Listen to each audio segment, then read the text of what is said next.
শাহবাগ থানার সামনে ঢাকা বিশ্ববিদ্যালয়ের সাংবাদিক সমিতির কয়েকজন সদস্যকে বেধড়ক মারধর করেছে ছাত্রদলের নেতাকর্মীরা, এবং এটার এখনো কোনো মামলা নেয়নি। মাননীয় স্বরাষ্ট্রমন্ত্রী যদি জানান এই মামলাটা কেন নেওয়া হচ্ছে না। থানার ভিতর প্রবেশ করে ওসি রুমে ডাকসুর দুইজন নির্বাচিত প্রতিনিধিদের উপর হামলা করা হয়েছে। মাননীয় স্পিকার, ঢাকা বিশ্ববিদ্যালয়ের সাংবাদিক সমিতি, মাননীয় স্পিকার আপনি জানেন আপনি ঢাকা বিশ্ববিদ্যালয়ের ছাত্র মহসিন হলের, আমিও মহসিন হলের ছাত্র। মাননীয় স্পিকার, ঢাকা বিশ্ববিদ্যালয়ের সাংবাদিক সমিতির একটা বড় ভূমিকা আছে বাংলাদেশের গণতান্ত্রিক আন্দোলনগুলোতে, আমাদের বিশ্ববিদ্যালয়ের গণতান্ত্রিক আন্দোলনগুলোতে।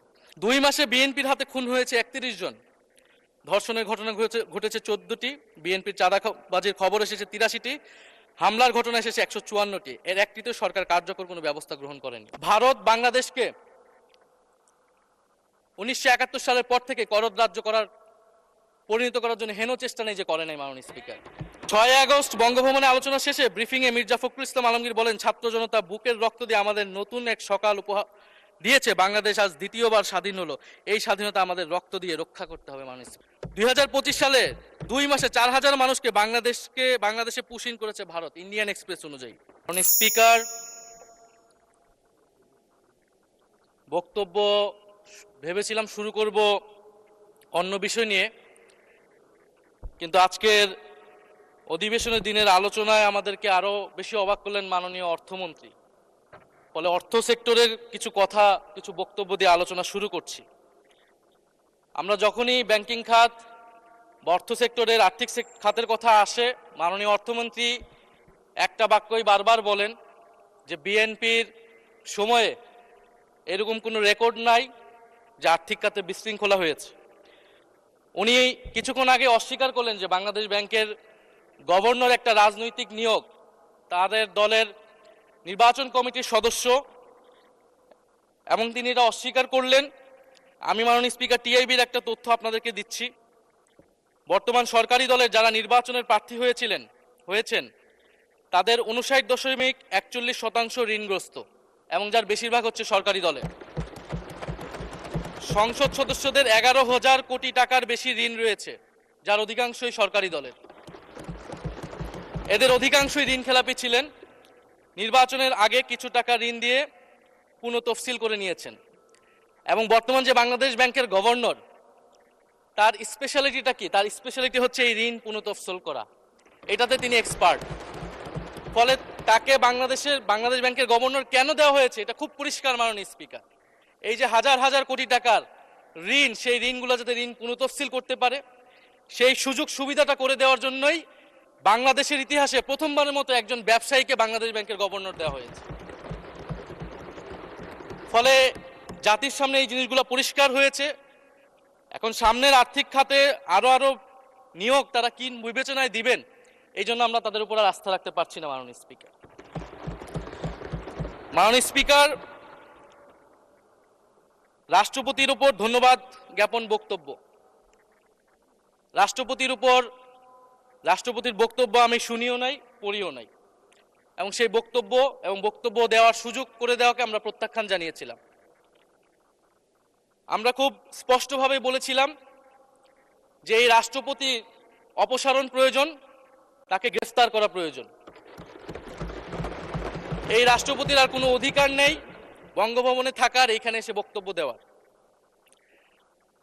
প্রেসিডেন্ট শাহাবুদ্দিন চুপ্পু, তার কিছু কুকীর্তির কথা মাননীয় স্পিকার হাউসের সামনে তুলে ধরছি। তিনি দুদকের কমিশনার ছিলেন।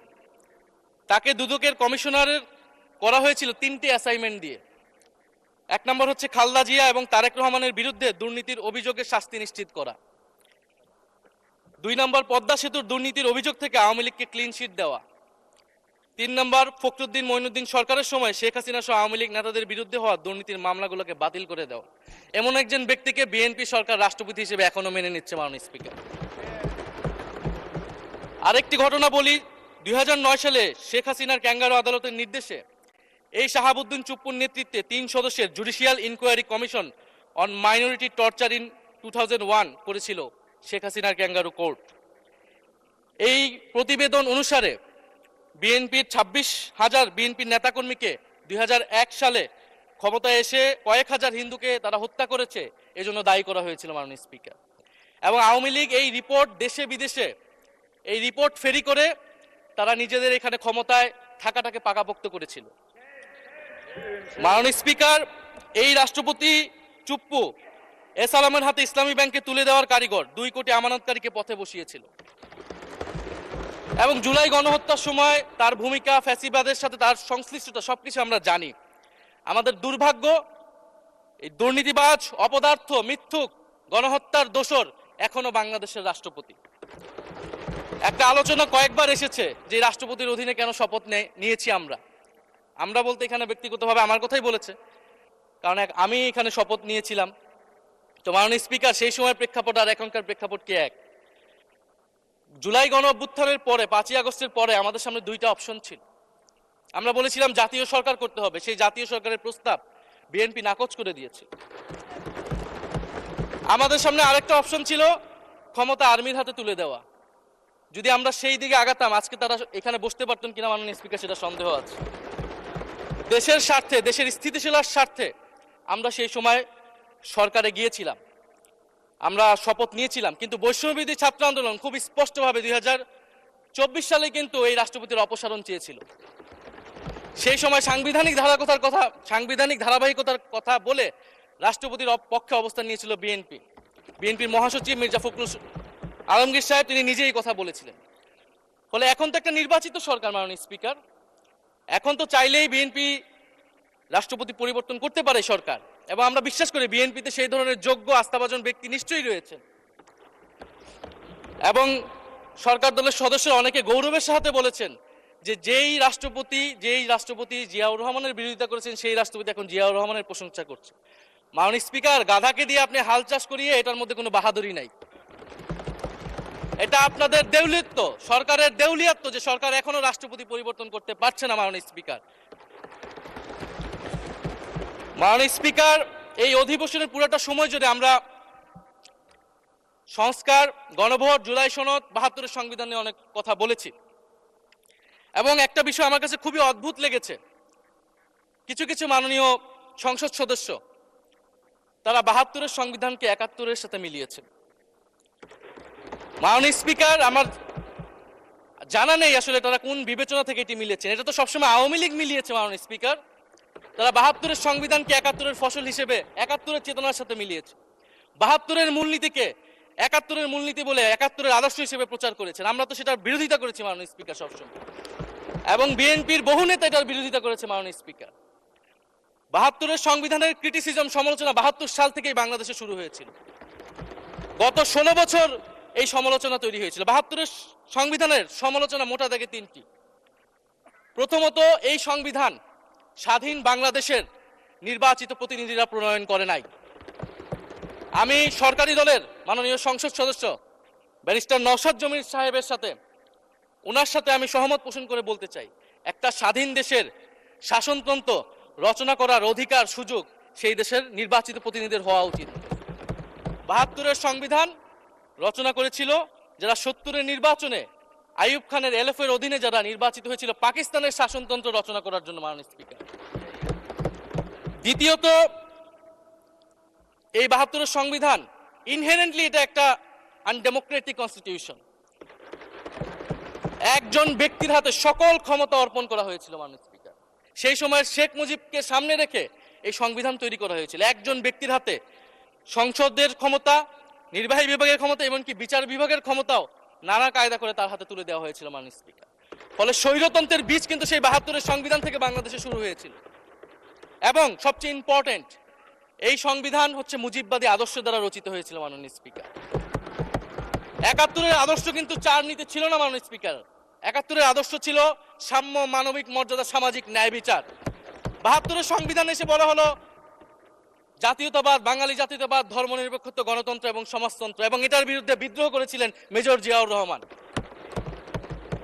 মাননীয় স্পিকার, আজকে বিএনপি তার ফান্ডামেন্টাল জায়গা থেকে সরে যাচ্ছে মাননীয় স্পিকার। শুধু জামাত ইসলাম 72-এর বিরোধিতা করেছে বলে কি বিএনপি এখন আওয়ামী লীগের পজিশনে চলে গিয়েছে? আমাদের জানা নেই মাননীয় স্পিকার। 72-এর সংবিধানের বিরোধিতা করেছেন বদরুদ্দিন উমর, 72-এর সংবিধানের বিরোধিতা করেছেন মাওলানা ভাসানী, 72-এর সংবিধানের বিরোধিতা করেছেন কমরেড মুজাফফর আহমেদ, 72-এর সংবিধানের বিরোধিতা শত শত মুক্তিযোদ্ধারা করেছেন মাননীয় স্পিকার। ফলে এই 72-এর সংবিধানকে বাতিল করার একটা সুযোগ আমাদের এসেছিল 1975 সালের সিপাহী জনতার বিপ্লবের মধ্য দিয়ে। জিয়াউর রহমানের এটা একটা ঐতিহাসিক ভুল বলবো মাননীয় স্পিকার, তার প্রতি সম্মান রেখে, যে আমরা সেই সময় সেই অপরচুনিটি মিস করেছি। আমরা একটা গণপরিষদ দিয়ে নতুন সংবিধান করতে পারি না, এবং এই অপরচুনিটি আমরা এই 2400 মিস করেছি এবং এখনো করতে যাচ্ছি মাননীয় স্পিকার। মাননীয় স্পিকার, 5ই আগস্টের পরে যখন সংস্কারের আলোচনা আসলো, বৈষম্যবিরোধী ছাত্র আন্দোলন তাদের পক্ষ থেকে আমরা বলেছিলাম আমরা নতুন সংবিধান চাই বা সংবিধান পুনর্লিখন চাই। বিএনপি বলেছিল তারা নির্বাচনের মাধ্যমে ক্ষমতায় যেতে চায়। ফলে 5ই আগস্টের পর থেকে রাস্তা দুটি আলাদা হয়ে গেছিল মাননীয় স্পিকার। তখন আমরা একটা মধ্যপন্থায় আসলাম যে আমরা সংস্কারে আসি। সেই জায়গা থেকে সংস্কার কমিশন ঐক্যমত, সেখানে আলোচনা হলো। এখন সাংবিধানিক সংস্কার পরিষদ করার কথা গণভোটে বলা হলো, এখন বিএনপি সেই জায়গা থেকে সরে গিয়েছে। এখন বিএনপি যদি সেই জায়গা থেকে সরে যায়, আমাদেরকে পূর্বের জায়গায় ফেরত যেতে হবে মাননীয় স্পিকার। সংবিধান পুনর্লেখনের দাবি আমাদেরকেও জানাতে হবে, তারা যদি 72-এর পক্ষে এরকম অটল অবস্থানে থাকে। জুলাই সনদ নিয়ে অনেক কথা হয়েছে মাননীয় স্পিকার। জুলাই সনদ, জাতীয় জুলাই সনদ, আমরা যেদিন স্বাক্ষর হয়েছিল, আমরা জাতীয় নাগরিক পার্টি সেদিন স্বাক্ষর অনুষ্ঠানে যাইনি মাননীয় স্পিকার, এবং পরবর্তীতে আমরা স্বাক্ষর করেছি বলা যায় না, আমরা সেখানে আমাদের কমেন্টটা দিয়ে এসেছিলাম মাননীয় স্পিকার। জুলাই জাতীয় সনদ, জুলাই গণ অভ্যুত্থানের পরবর্তীতে এত কষ্টের যে ফসলটাকে, সেইটাকে মাননীয় স্পিকার নোট অফ ডিসেন্ট দিয়ে সেটাকে কলুষিত করে ফেলা হয়েছে। যেদিন জুলাই জাতীয় সনদ স্বাক্ষর হয়, সেদিন জুলাই জাতীয় সনদের মেজর সংস্কারগুলোতেই পাশে একটা নোট লেখা হয়েছে যে কোনো রাজনৈতিক দল বা জোট তাদের নির্বাচনী ইস্তিহার উল্লেখপূর্বক যদি জনগণের ম্যান্ডেট লাভ করে, তাহলে তারা সেই মতো ব্যবস্থা গ্রহণ করতে পারবে। তাহলে যেই দল নির্বাচনে জয়ী হবে, তারা তাদের ইস্তেহার অনুযায়ী সবকিছু করবে মাননীয় স্পিকার। এটার জন্য ঐক্যমতের কোনো প্রয়োজন হয় না। আপনি যদি নির্বাচনে জিতে আপনার ইস্তেহার মতোই সবকিছু করবেন, তাহলে আপনার সাথে আমার কিসের ঐক্যমত, কিসের আলোচনা? এবং সেই নোটগুলো কিভাবে লেখানো হয়েছে, কিভাবে বল প্রয়োগ করে, শক্তি প্রয়োগ করে ঐক্যমত কমিশনকে চাপ দিয়ে লেখানো হয়েছে মাননীয় স্পিকার, এটা ঐক্যমত কমিশনের আমি মনে করি এখন বলার সুযোগ হয়ে এসেছে, সময় এসেছে।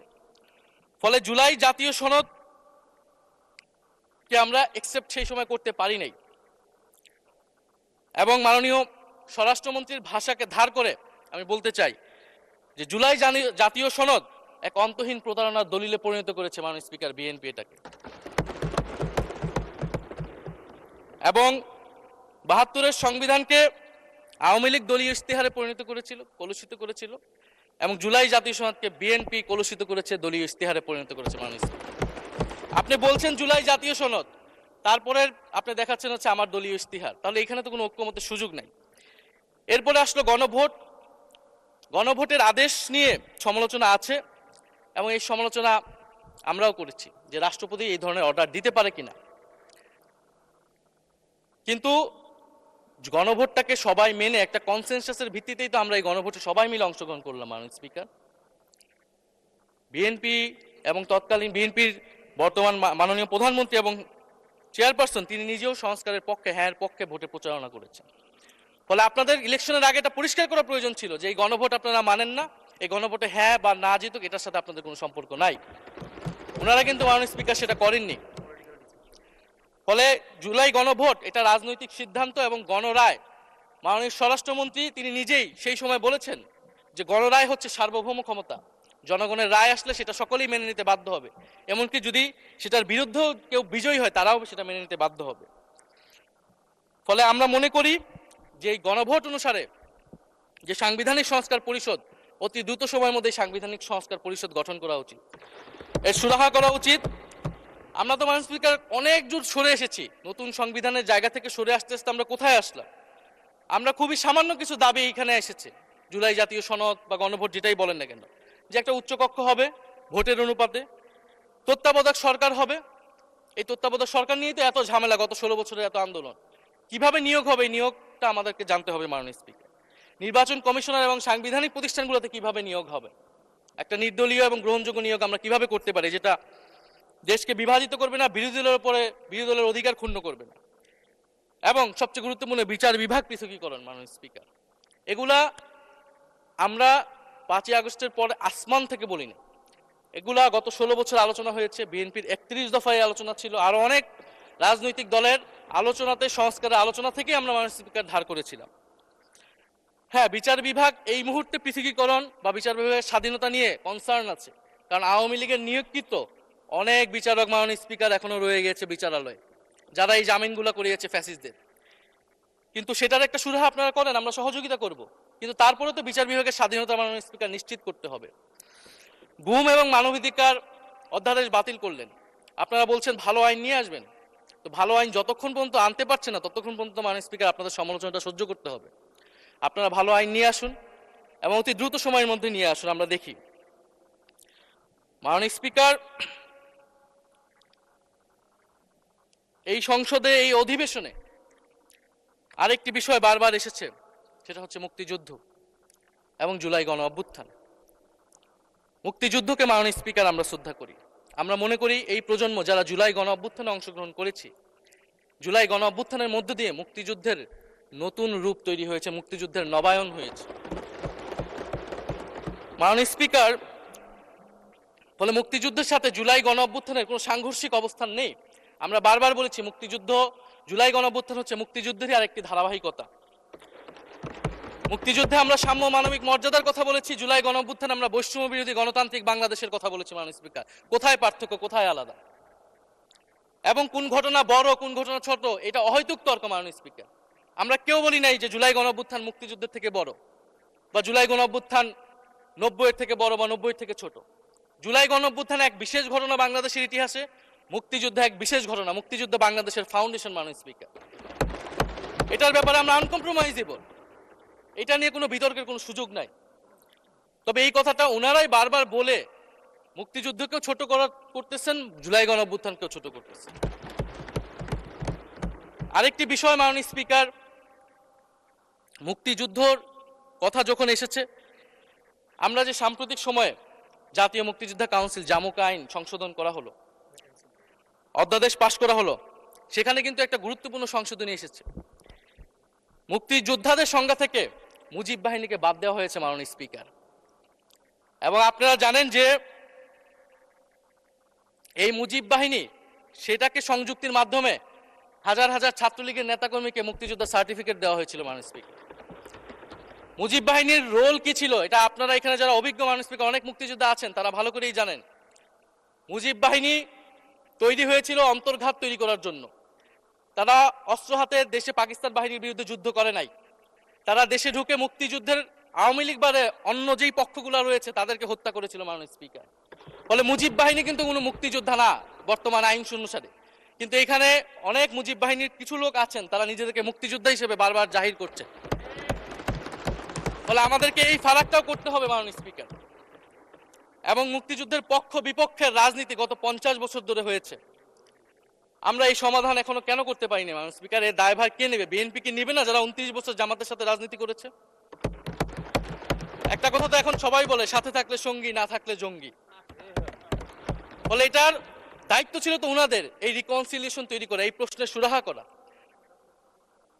জুলাই গণ অভ্যুত্থানের পরে, স্বাধীনতার 54-55 বছর পরে জাতীয় সংসদে মুক্তিযুদ্ধের পক্ষ আর বিপক্ষ বলে ভাগ থাকবে, এটা তো মাননীয় স্পিকার আমরা প্রত্যাশা করি না, এটা এই প্রজন্ম প্রত্যাশা করে না। আমি মাননীয় স্বরাষ্ট্রমন্ত্রীর সাথে একমত পোষণ করি যে ইতিহাসের এই বিতর্ক আমাদেরকে সমাধান করতে হবে, একপাশে রেখে সামনের দিকে এগিয়ে যেতে হবে, এবং এটা সব পক্ষকে এটার জন্য দায়িত্বশীল ভূমিকা পালন করতে হবে। মুক্তিযুদ্ধ যেমন কোনো দেশের ষড়যন্ত্র না, আবার মুক্তিযুদ্ধের নাম করে এদেশে যে লুটপাট ফ্যাসিবাদ কায়েম হয়েছে, সেটাও আমাদের ভুলা যাবে না। মাননীয় স্পিকার, মাননীয় স্পিকার, জুলাই গণ অভ্যুত্থান সকলের অংশগ্রহণে হয়েছিল, এটা আমরা বারবার বলেছি। তবে বিএনপির বিভিন্ন সদস্য তারা তাদের আলোচনায় বারবার বলার চেষ্টা করে যে আমরা ছিলাম না, আমরা তো এভাবে ছিলাম, এভাবে ছিলাম। এটা তো প্রমাণ করার প্রয়োজন নাই। মাননীয় স্পিকার, এটা কেন এত হীনমন্যতা আমাদের এটা বুঝে আসে না। বিএনপি তো অবশ্যই জুলাই গণ অভ্যুত্থানে ছিল, আমাদের সাথেই ছিল, এবং সেই সময়ের একটা উক্তি বিএনপির মহাসচিব মির্জা ফখরুল ইসলাম আলমগীর, উনি বলেছিলেন যে এই আন্দোলনের সাথে আমাদের সম্পর্ক নাই, এটা ছাত্রদের আন্দোলন। তার ওই বক্তব্য সঠিক ছিল। মাননীয় স্পিকার, তার ওনার ওই সময়ে কৌশলগত অবস্থান এটাই সঠিক ছিল, উনি ওই সময় এই বক্তব্যই প্রয়োজন ছিল, এটা তো আমাদের কোনো দ্বিমত নাই। মাননীয় স্পিকার, আমাকে ডিজিএফআই, ডিবি, এসবি, বাংলাদেশের হেন কোনো গোয়েন্দা সংস্থা নাই যারা আমাকে ইন্টারগেশন করেছে, টর্চার করেছে এবং একটা কথা বারবার বলানোর চেষ্টা করেছিল যে এই আন্দোলন বিএনপি জামাতের আন্দোলন, যারা আগুন লাগিয়েছে তারা বিএনপি জামাতের সন্ত্রাসী, এটা একবার তোমরা শুধু বলো। ডিবি অফিসে শেষ পর্যন্ত আমরা বাধ্য হয়েছি আন্দোলন স্থগিতের ঘোষণা দিতে, কিন্তু কখনো এই কথাটা মাননীয় স্পিকার আমরা বলিনি। ফ্যাসিবাদ বিরোধী রাজনৈতিক দলের নেতাকর্মীকে আমরা আন্দোলনের সময় থেকে এখন পর্যন্ত কখনো আমরা অস্বীকার করিনি, কিন্তু একটা জায়গা আমরা ফারাক করতে চাই যে এই গণ অভ্যুত্থান কোনো দলীয় আন্দোলন নয়। 90-এর গণ অভ্যুত্থান, 69-এর গণ অভ্যুত্থান থেকে এই গণ অভ্যুত্থানের পার্থক্য রয়েছে মাননীয় স্পিকার। এই গণ অভ্যুত্থানে ফ্যাসিবাদ বিরোধী রাজনৈতিক দলের নেতাকর্মীরা নেতৃত্বে নয়, সামনে পিছনে ছিল মাননীয় স্পিকার, সামনে সাধারণ জনগণ ছিল, ছাত্ররা ছিল। ফলে সেই হিসেবেই এই গণ অভ্যুত্থানকে স্বীকৃতি দেওয়া উচিত। এখন যদি বলা হয় যে অমুকের নেতৃত্বে এই গণ অভ্যুত্থান হয়েছে, আমাদের লোকেরা এই গণ অভ্যুত্থান করেছে, এটা মাননীয় স্পিকার এই গণ অভ্যুত্থানের সাথে যারা সাধারণ মানুষ নেমেছিল, যারা শহীদ হয়েছে তাদের সাথে মাননীয় স্পিকার বিশ্বাসঘাতকতা করা হবে। ফলে জুলাই গণ অভ্যুত্থানে সকলের অংশগ্রহণ ছিল, হ্যাঁ আমাদের অনেক মতপার্থক্য, জুলাই গণ অভ্যুত্থানের পরে আমাদের রাস্তা আলাদা হয়ে গেছে আমরা মনে করি রাজনৈতিকভাবে, কিন্তু গণ অভ্যুত্থান আমরা একসাথেই করেছিলাম মাননীয় স্পিকার। এবং আমি দুইটা কোটেশন বলতে চাই মাননীয় স্পিকার। 7ই আগস্টে নয়াপল্টনের সমাবেশে জনাব তারেক রহমান ভার্চুয়ালি যুক্ত হয়ে বলেন 1971 ছিল স্বাধীনতা অর্জনের আন্দোলন, আর 2024-এর আন্দোলন হলো সেই স্বাধীনতা ও সার্বভৌমত্ব রক্ষার আন্দোলন। এই আন্দোলনে অংশ নেওয়া প্রতিটি ছাত্র জনতা আজ থেকে নতুন দিনের মুক্তিযোদ্ধা। মাননীয় স্পিকার, মুক্তিযুদ্ধের সাথে আমরা তুলনা করছি এই জায়গা থেকে, কারণ আমাদের কাছে এটা প্রায় যুদ্ধ সময় একটা পরিস্থিতি ছিল। 6 আগস্ট বঙ্গভবনে আলোচনা শেষে ব্রিফিংয়ে মির্জা ফখরুল ইসলাম আলমগীর বলেন, ছাত্র জনতা বুকের রক্ত দিয়ে আমাদের নতুন এক সকাল উপহার দিয়েছে, বাংলাদেশ আজ দ্বিতীয়বার স্বাধীন হলো, এই স্বাধীনতা আমাদের রক্ত দিয়ে রক্ষা করতে হবে। মাননীয় স্পিকার, আমরাও বলি রক্ত দিয়ে রক্ষা করতে হবে। মাননীয় স্পিকার, আমাকে একটু সময় বাড়িয়ে দিবেন। আমি যে সময়টা পেয়েছি এটা বিরোধী দলের কোটা থেকে, আমি আশা করব সরকারি দলের কোটা থেকে আমি আরো 10 মিনিট পাবো। মাননীয় স্পিকার, মাননীয় চিফ হুইপ এবং সংসদ নেতা নিশ্চয়ই এটাতে সম্মতি দিবেন। মাননীয় স্পিকার, আমরা ভারত এবং পররাষ্ট্রনীতি নিয়ে কিছু কথা বলতে চাই। এই সরকার আসার পর একটা জিনিস বারবার আছে যে ভারতের সাথে সম্পর্ক উন্নয়ন, এবং মাননীয় পররাষ্ট্র মন্ত্রী যিনি আগের সরকারের নিরাপত্তা উপদেষ্টা, যার পদত্যাগ তৎকালীন বিএনপি চেয়েছিলেন, সেই পররাষ্ট্রমন্ত্রী ভারতে সফর করেছেন প্রথম, এবং তিনি যে বিবৃতি দিয়েছেন সেই বিবৃতিটা আমাদের কাছে স্পষ্ট না। আমরা কোন ভিত্তিতে ভারতের সাথে সম্পর্ক উন্নয়নের কথা বলছি? যেই ভিত্তিতে আওয়ামী লীগ উন্নয়নের কথা বলেছিল সেই ভিত্তিতে? ভারত বাংলাদেশকে 1971 সালের পর থেকে করদ রাজ্য পরিণত করার জন্য হেন চেষ্টা নেই যে করে নাই মাননীয় স্পিকার। সীমান্তে হত্যাকাণ্ড এখনো হচ্ছে, আমরা নদীর পানি হিস্সা পাচ্ছি না, এবং নতুন করে যেটা হচ্ছে যে বর্ডারে বাংলাদেশি বলে বিভিন্ন মানুষকে পুশ ইন করা হচ্ছে। 2025 সালে 2 মাসে 4000 মানুষকে বাংলাদেশে পুশ ইন করেছে ভারত, ইন্ডিয়ান এক্সপ্রেস অনুযায়ী। মাননীয় স্পিকার, এক ভয়ঙ্কর সংকট সামনের দিনে আমাদের দিকে কিন্তু আসতে যাচ্ছে। এবারে পশ্চিমবঙ্গের ইলেকশন হলো মাননীয় স্পিকার, নির্বাচনের কয়েকদিন আগে ভোটার তালিকা থেকে অন্তত 30 লক্ষ জীবিত ভোটারকে বাদ দেওয়া হয়েছে, এদের অধিকাংশ হচ্ছে মুসলিম এবং মতুয়া সম্প্রদায় মাননীয় স্পিকার। এবং এনআরসি তারা করেছে, বাংলাভাষী মুসলমানদেরকে তারা বাংলাদেশি বলে বিতাড়িত করছে এবং বাংলাদেশে পুশ ইন করার চেষ্টা করছে। এবং আমাদের যে ভারতের সাথে আগের সংকট রয়েছে, এবং গত 16 বছর যে ফ্যাসিজম ছিল সেটাকে আঞ্চলিক এবং আন্তর্জাতিকভাবে আওয়ামী লীগকে স্পষ্টভাবে সমর্থন দিয়েছিল ভারত। এবং এখনো জুলাইয়ের গণহত্যাকারী খুনি শেখ হাসিনা, ওসমান হাদির হত্যাকারীরা সবাই ভারত তাদেরকে আশ্রয় দিয়েছে। ফলে ভারতের সাথে এই বিষয়গুলো নিয়ে আমাদের সরকার কি কথা বলেছে এটা মাননীয় স্পিকার আমরা জানতে চাই। ভারতের সাথে সম্পর্ক আমরা উন্নয়ন করতে চাই, ভারত আমাদের প্রতিবেশী দেশ, কিন্তু মর্যাদার ভিত্তিতে, সাম্যের ভিত্তিতে এই সম্পর্ক হতে হবে মাননীয় স্পিকার। ভারত শুধু আওয়ামী লীগের সাথে সম্পর্ক তৈরি করে এই দেশকে নিয়ন্ত্রণ করার চেষ্টা করছে, সেই দিনকে সে কবর রচনা করতে হবে মাননীয় স্পিকার। ফলে এটা আমরা বুঝতে পারতেছি না ভারত বিএনপির সাথে বা বর্তমান সরকারের সাথে তার সম্পর্কের ভিত্তিটা কি, এবং বর্তমান সরকার আমার এই কথাগুলো যেগুলো আমি বললাম সেগুলো নিয়ে ভারতের সাথে কথা বলেছে কিনা মাননীয় স্পিকার। মাননীয় স্পিকার, দুর্নীতি নিয়ে অনেক কথা হয়, আমি ঋণ খেলাপির পরিসংখ্যানগুলো দিলাম এবং নির্বাচনের বিধান অনুযায়ী ঋণ খেলাপি কেউ নির্বাচনে প্রার্থী হতে পারবে না, কিন্তু আমরা দেখলাম নির্বাচনের আগে কিছু টাকা পরিশোধ করে ঋণ পুনঃতফসিল করে তারা সংসদ সদস্যরা সংসদ সদস্য হিসেবে আসলেন। মাননীয় স্পিকার, আমি কিছু সংখ্যা বলছি। 1700 কোটি টাকা, 765 কোটি টাকা, 679 কোটি টাকা, 621 কোটি টাকা, 201 কোটি টাকা, 182 কোটি টাকা, 97 কোটি টাকা। মাননীয় স্পিকার, এগুলো আমাদের সংসদ সদস্য যারা তাদের ঋণ রয়েছে। মাননীয় স্পিকার, এবার আমি নাম বললাম না, কিন্তু পরের সেশনে কিন্তু মাননীয় স্পিকার আমি নাম ধরেই কথা বলবো, এগুলা ফ্যাক্ট, এবং এখনো দুইজন আসতে পারে নাই এই কারণে। এখন দুর্নীতির বিরুদ্ধে তো যুদ্ধ ঘোষণা হয়েছে, এখন এই ঋণগুলো কবে বাংলাদেশের জনগণ ফেরত পাবে, বাংলাদেশের ব্যাংক ফেরত পাবে মাননীয় স্পিকার, এটা আমরা জানতে চাই। মাননীয় স্পিকার, যদি সময় একটু বাড়িয়ে দেন। হ্যাঁ, মাননীয় সদস্য, আপনি আবেদন জানিয়েছিলেন, এর মধ্যে ট্রেজারি বেঞ্চের যে চিফ হুইপ আছেন, মাননীয় চিফ হুইপ, উনি আমাকে জানিয়েছেন উনার সময় 20 মিনিট বরাদ্দ ছিল, সেখান থেকে 5 মিনিট উনি কর্তন করে আপনাকে দিয়েছেন। তো আপনি 5 মিনিটের মধ্যে দয়া করে শেষ করবেন। থ্যাংক মাননীয় ইউ। স্পিকার, আর মাননীয় প্রধানমন্ত্রীর থেকে আরো 5 মিনিট আমি রিকোয়েস্ট করছি মাননীয় স্পিকার, আর যদি 5 মিনিটে শেষ করতে পারে আমি শেষ করে দিব, কোনো সমস্যা নেই। মাননীয় স্পিকার, ফলে আমরা দুর্নীতির কথা বলা হচ্ছে, 16 বছরে আওয়ামী লীগের যে দুর্নীতি, সেই দুর্নীতি থেকেও বড় হয়ে গেছে অন্তর্বর্তী সরকারের সময়ে ছাত্র সমন্বয়করা কি দুর্নীতি করেছে। মাননীয় স্পিকার, ছাত্র সমন্বয়করা খুবই খারাপ, তারা মন্ত্রণালয়ে ঘুরেছে, দুর্নীতি করেছে, কিংস পার্টি করেছে। তো মাননীয় স্পিকার, গত আওয়ামী লীগের আমলে 16 বছরের দুর্নীতির বিচার ওনারা কিভাবে করবেন সেইটা মাননীয় স্পিকার ওনাদের বলা উচিত জনগণের সামনে।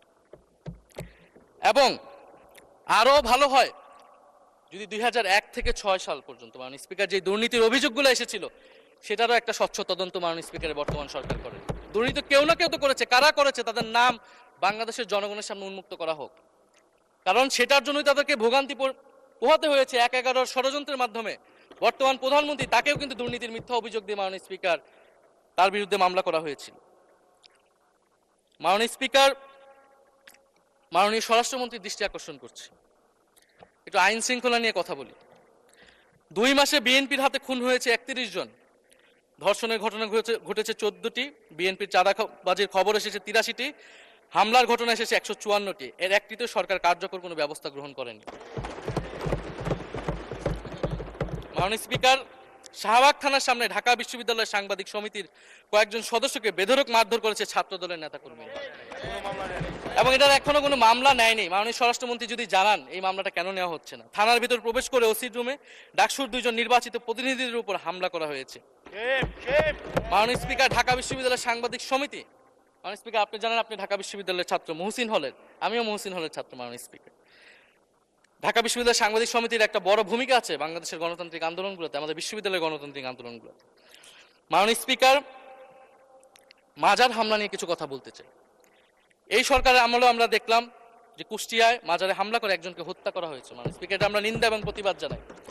আমরা কোনো ধর্মীয় বিতর্কে ঢুকবো না, সেটা নিয়ে আমাদের আলেম ওলামাগণ ব্যাখ্যা করবেন, কিন্তু আমরা রুল অফ ল নিয়ে কথা বলতে চাই। মাননীয় স্পিকার, এই ধরনের ঘটনা কোনোভাবেই গ্রহণযোগ্য হতে পারে না, এবং অন্তর্বর্তী সরকারের সময় এই ধরনের ঘটনা অনেক ঘটেছে, আমরা তারও নিন্দা জানাই, এবং সকল ঘটনার তদন্ত এবং বিচার হওয়া উচিত মাননীয় স্পিকার এই সময়ের মধ্যে।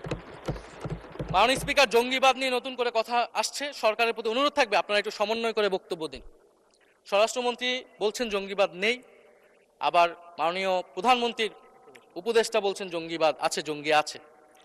তো ওনাদের বক্তব্যটা পরিষ্কার হলে আমরাও এই বিষয়ে আমাদের অবস্থান বা বক্তব্যটা পরিষ্কার করতে পারবো। তবে একটা জিনিস, যে জঙ্গিবাদের বিরুদ্ধে আমাদের জিরো টলারেন্স। মাননীয় স্পিকার, এটা বাংলাদেশের সিকিউরিটি প্রশ্ন, এবং এটা সরকার এককভাবে ডিল করতে পারবে না, এটা জাতীয় ঐক্য লাগবে, এবং সরকারকে আমরা সর্বাত্মকভাবে সহযোগিতা করবে এই বিষয়ে। তবে বিগত আমলের মতো এবং ওয়ারেন্ট টেররের প্রজেক্ট হিসেবে যাতে বাংলাদেশে কোনো জঙ্গিবাদের নাটক না হয় মাননীয় স্পিকার, এটাও আমাদের মাথায় রাখবে। মাননীয় স্পিকার, আমাদের দেশের প্রধান একটা জনগোষ্ঠী হচ্ছে কৃষক, আমরা সবাই কৃষক পরিবারের সন্তান। সরকার কৃষি কার্ড দিচ্ছে, এটা সরকারকে সাধুবাদ জানাই। তবে সরকার গত বছরের যে দামে কৃষক থেকে ধান এবং চাল কিনেছে, এই বছর ঠিক একই দামে কৃষক থেকে ধান কিনছে, এটার ফলে কৃষকদের কিন্তু মাননীয় স্পিকার লোকসান হচ্ছে। ডিজেলের দাম বৃদ্ধি হয়েছে, সেচ খরচ, সার, বীজ, শ্রমিক মজুরি সব মিলিয়ে মাননীয় স্পিকার বোরো মৌসুমে ধানের উৎপাদন খরচ উল্লেখযোগ্যভাবে বেড়েছে। তো একদিকে কৃষিকার্ড দিবেন, আরেকদিকে ধানের ন্যায্য মূল্য আপনারা কৃষককে দিবেন না, এটা মাননীয় স্পিকার কোনো সমাধান বলে আমরা মনে করি না। মাননীয় স্পিকার, আমরা জুলাই গণহত্যার বিচার নিয়ে মাননীয় আইনমন্ত্রীকে এখন পর্যন্ত কোনো ব্রিফিং মাননীয় সংসদে করতে শুনি নাই, হয়তো আমরা মিস হয়ে যেতে পারে। আমরা আশা করব উনি প্রতি অধিবেশনে সংসদে এবং সংসদের বাইরে আমাদের ট্রাইব্যুনালের চিফ প্রসিকিউটর আছেন, মাননীয় আইনমন্ত্রীর থেকেও আমরা জুলাই গণহত্যার বিচার প্রক্রিয়া কতটুকু আগাচ্ছে, কিভাবে আগাচ্ছে, এটা নিয়ে আমরা স্বচ্ছ বক্তব্য ওনাদের কাছ থেকে, সরকারের কাছ থেকে মাননীয় স্পিকার আশা করি। আমরা আশা করি মাননীয় স্পিকার যে জুলাই যারা শহীদ হয়েছিলেন, শহীদ পরিবারদের যে সকল সুযোগ সুবিধা দেওয়া হয়েছিল অন্তর্বর্তী সরকার থেকে, সেই সব কিছু অব্যাহত থাকবে এবং বর্তমান সরকার সেটা আরো বৃদ্ধি করবে মাননীয় স্পিকার, শহীদ পরিবার এবং আহত যোদ্ধাদের জন্য। মাননীয় স্পিকার, আর 2 মিনিট যদি বৃদ্ধি করতেন আমি শেষ করে দিব। 2 মিনিট। জি, 2 মিনিট বৃদ্ধি করা হলো।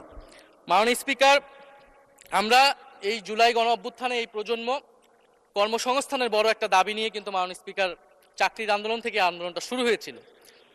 ফলে আমরা আশা করব এই সরকারের সময় কর্মসংস্থানের সুরাহা হবে এবং সেটার জন্য আর্থিক খাতে দুর্নীতি বন্ধ করতে হবে, বিনিয়োগ আনতে হবে এবং চাকরিতে স্বজনপ্রীতি, দুর্নীতি এগুলো একদম বন্ধ করতে হবে মাননীয় স্পিকার, সরকারি চাকরিতে বিশেষত। মাননীয় স্পিকার, একটা বিষয় যে সরকার এখন বলে দিচ্ছে যে বিরোধী দল কিভাবে কথা বলবে, কিভাবে বিরোধিতা করবে এবং বিরোধী দলের পতনও হয়ে যাবে, এরকম কথা মাননীয় স্পিকার সংসদে আমাদের শুনতে হচ্ছে। তো বিরোধী দল তো মাননীয় স্পিকার সরকারের প্রেসক্রিপশন অনুযায়ী বিরোধিতা করবে না, সরকারের শিখিয়ে দেওয়ার প্রয়োজন নাই কিভাবে কথা বলবে, কিভাবে বিরোধিতা করবে। বিরোধী দল বিরোধিতা করবে, সমালোচনা করবে, জনগণ এটা ঠিক করবে বিরোধী দলকে কতটুকু সমর্থন দিবে কি দিবে না। এবং বিরোধী দলের রাজনীতি মাননীয় স্পিকার বিএনপি করেছে, আমরা দেখেছি, তখন ছোট ছিলাম। মাননীয় স্পিকার, আমি যখন ইন্টারমিডিয়েটে পড়ি, খালেদা জিয়া তখন গ্রেফতার হন এবং তার পরের দিন আমার বাবা রাজনৈতিক মামলায় গ্রেফতার হন। আমার মা আমাকে নিয়ে থানায়, কোর্টে এবং কারাগারে আমি আমার মায়ের সাথে ঘুরেছি মাননীয় স্পিকার। আমি জানি আমার এই অভিজ্ঞতা বাংলাদেশের লাখ লাখ মানুষের, ফ্যাসিবাদ বিরোধী আন্দোলন, রাজনৈতিক কর্মী যারা রয়েছে তাদের সকলের একই অভিজ্ঞতা মাননীয় স্পিকার। মাননীয় স্পিকার, সেই অভিজ্ঞতা থেকেই বিশ্ববিদ্যালয়ে যখন এসেছি প্রথম, মনে হয়েছে যে এই প্রজন্ম হিসেবে আমাদের একটা দায়বদ্ধতা আছে। আমার সামনে একজন স্বৈর শাসক থাকবে, বাংলাদেশের একজন ছাত্র হিসেবে আমি এটা মেনে নিতে পারিনি মাননীয় স্পিকার প্রথম বর্ষ থেকে। সেই জায়গা থেকে কাজ করেছি জুলাই গণ অভ্যুত্থানে। মাননীয় স্পিকার, আমি আমার এলাকা নিয়ে শুধু শেষ করব, সবাই যেহেতু এলাকা নিয়ে কথা বলে প্রথম আসলে, আমি মাননীয় প্রধানমন্ত্রীর প্রতিবেশী, ঢাকা 17-এর প্রতিবেশী হচ্ছে ঢাকা 11 মাননীয় স্পিকার। সংসদে সরকার দল এবং বিরোধী দলের যেই পরিমাণ বৈষম্য, ঢাকা 17 এবং ঢাকা 11-এর একই পরিমাণ মাননীয় স্পিকার বৈষম্য। ফলে উনি যাতে এই বৈষম্য দূর করেন এবং ঢাকা 11-এর জন্য যদি মাননীয় সদস্য 2 মিনিট চেয়েছিলেন, শেষ হয়ে গেছে। আর 2 মিনিট দেওয়া হলো, 2 মিনিটের মধ্যে শেষ করে ফেলেন প্লিজ। ধন্যবাদ আপনাকে। ফলে এই বৈষম্য উনি সংসদেও দূর করবেন, সংসদেও দূর হবে এবং আমার এলাকাও সেই উন্নয়ন কার্যক্রম হবে। ঢাকা 11 এই গণ অভ্যুত্থানের অন্যতম হট স্পট ছিল রামপুরা, বাড্ডা, ভাটারা এলাকা মাননীয় স্পিকার, যেখানে অনেক প্রাইভেট বিশ্ববিদ্যালয়, মাদ্রাসা, তারা সকলে এসে কিন্তু ফ্যাসিস্টদেরকে প্রতিহত করেছিল এবং এই অত্র এলাকার নানান সমস্যা। তো সরকারের জায়গা থেকে আমি আশা করব, আমি হয়তো অনেক সমালোচনা করতে পারি, অনেক ভুল ত্রুটি থাকতে পারে, যেহেতু নতুন এসেছি, কথা বলছি। তো সেই জায়গা থেকে যাতে আমার এলাকার প্রতি কোনো বিরূপ মনোভাব না থাকে, কোনো বৈষম্য যাতে না হয় মাননীয় স্পিকার। আপাতত ওনারা ওইখানকার যিনি পরাজিত প্রার্থী, তাদেরকে দিয়ে বিভিন্ন উন্নয়ন কার্যক্রম করছে প্রশাসক, এই সিটি কর্পোরেশনের প্রশাসক। তা আমার ক্রেডিটের দরকার নাই, কিন্তু উন্নয়ন হলেই মাননীয় স্পিকার চলবে। মাননীয় স্পিকার, আমি সর্বশেষ বলতে চাই, এই প্রথম অধিবেশনে বিশ্ববিদ্যালয় জীবনে ঢাকা বিশ্ববিদ্যালয়ের অনেক স্বপ্ন নিয়ে গিয়েছিলাম। প্রথম মাসে মাননীয় স্পিকার হতাশ হয়েছিলাম, যখন দেখেছি হলের সিস্টেম, যখন দেখেছি বিশ্ববিদ্যালয়ের সিস্টেম। এবং এই সংসদে মাননীয় স্পিকার প্রথম অধিবেশনে আমি অনেক হতাশ হয়েছি। সরকারি দলের সদস্যরা যেভাবে স্তুতি করেছে, যেভাবে সংবিধান সংস্কার পরিষদকে বাতিল করে দেওয়া হয়েছে, যেভাবে গণভোটকে অস্বীকার করেছে, মাননীয় স্পিকার, আমি আশা করব আমাদের এই হতাশা অতি দ্রুতই শেষ হবে।